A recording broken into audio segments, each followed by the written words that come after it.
Welcome, everyone. If you are ready to unpack an absolutely fascinating slice of history today, you are definitely in the right place.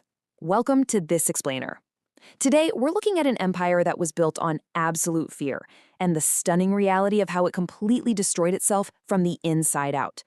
We're talking about the highest stakes imaginable, a world where loyalty was demanded under the threat of death and where breaking the rules meant paying the ultimate price. I want to draw you directly into this specific moment. Picture this. It's September 11th, 1984.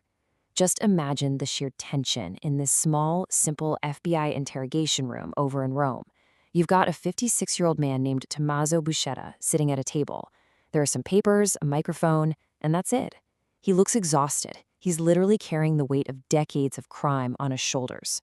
And right here, right now, he's about to make a single decision that will change the course of history forever. He is about to break the one rule you never, ever break. Okay, let's dive right into this. To really understand the gravity of Buscetta's decision, we have to understand exactly what it was he was breaking. Omerta.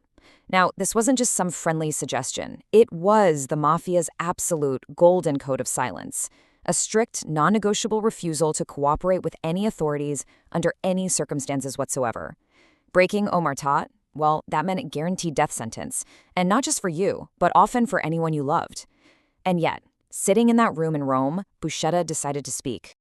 Section 1. Breaking the Mafia's Golden Rule. So, what actually pushes a hardened man of the Mafia to finally cross that line? Let's start our journey into the domino effect that led to Buscetta's fateful choice. Over 1,000. That staggering number is actually the key to all of this. Between 1981 and 1984, Sicily was completely torn apart by the Second Mafia War. I mean, the streets of places like Palermo literally turned into execution grounds. Over 1,000 people were slaughtered as rival factions fought for absolute dominance. The paranoia must have been suffocating. Buscetta saw his allies, his friends, and even his own family members completely wiped out in this chaotic bloodbath.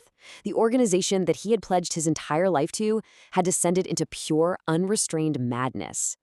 And the sheer scale of the damage Buscetta inflicted once he finally started talking, it was unprecedented. Sitting across from the legendary Italian judge Giovanni Falcone, Buscetta didn't just give up a few low-level street guys. No, he systematically shattered the Mafia's deepest, darkest secrets. He laid out a massive stack of evidence. We're talking the names of the top bosses, the hidden global smuggling routes, and the deep entrenched networks of political corruption. It was an absolute earthquake for the entire organization. Section 2. Streets of Blood. To fully grasp why this intense culture of violence and paranoia existed in the first place, we actually need to shift our focus across the Atlantic. Let's look at the bloody history of the American Mafia, which shared the exact same DNA and, as we'll see, the exact same fatal flaws. Just look at how this builds across the decades. The rapid, violent succession of mafia downfalls in America is honestly staggering. Notice how rarely these men just faded away quietly. From 1931 all the way up to 1992, the leadership of these powerful families was defined by a constant, vicious cycle of rise, rule, and brutal removal. The precedent for all this internal violence was set super early. Take September 10th, 1931, for example. Salvatore Maranzano had just crowned himself the boss of bosses in New York. He was 45 years old, sitting behind a massive desk in a highly prestigious Park Avenue office. And then, in a flash, disguised men walked right in and ambushed him.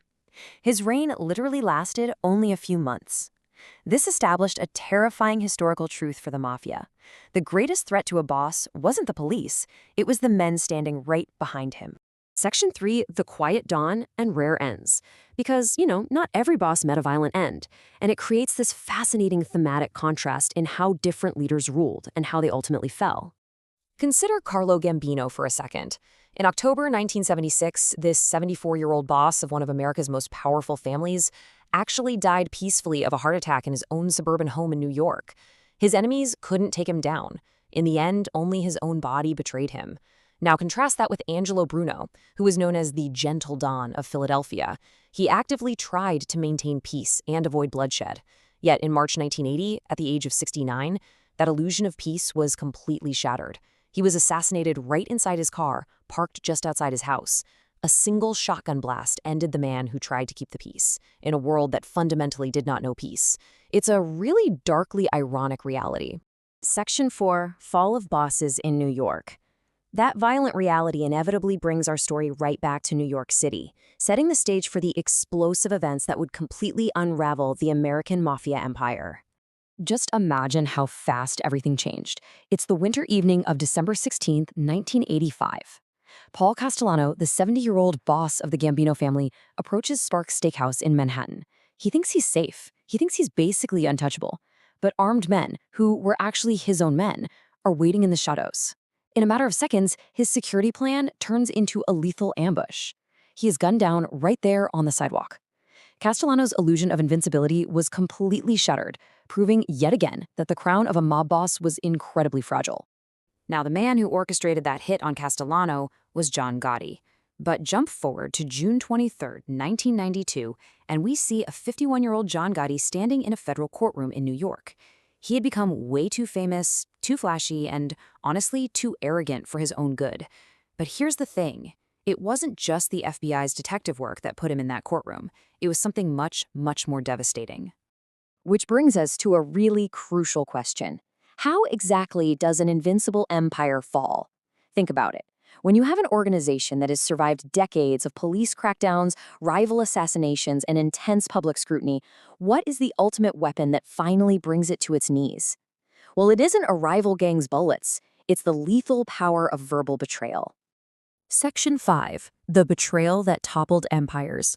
This is the ultimate climax of our explainer, the exact moment where the American Mafia's most sacred rule, omerta, is broken from the very top of the hierarchy.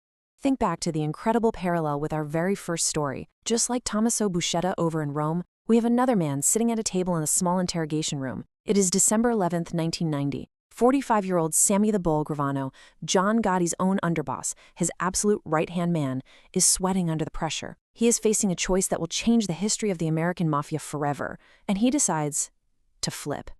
This brilliantly illustrates the irony of the whole shebang. Two men built an empire on fear, but it was completely destroyed by recorded words. Sammy Gravano actually took the stand in that federal courtroom. He pointed his finger directly at John Gotti, the very man he had helped rise to power. The empire was dismantled piece by piece, document by document, recording by recording. Simple, spoken words accomplished what decades of rival bullets never could. Which leaves us with this final, really profound thought to take away today. The Mafia didn't fall because of its external enemies. No, it fell from betrayal from within. When you build an empire entirely on a foundation of fear, greed, and paranoia, that exact same paranoia will inevitably consume you. Omerta was designed to protect the organization, but in the end, it was basic human nature, the primal desire to survive, that proved so much stronger than their golden code. I mean, what does it really say about power when your absolute biggest threat is the person sitting right next to you? Thanks so much for joining me on this explainer, and remember to keep questioning the history behind the headlines.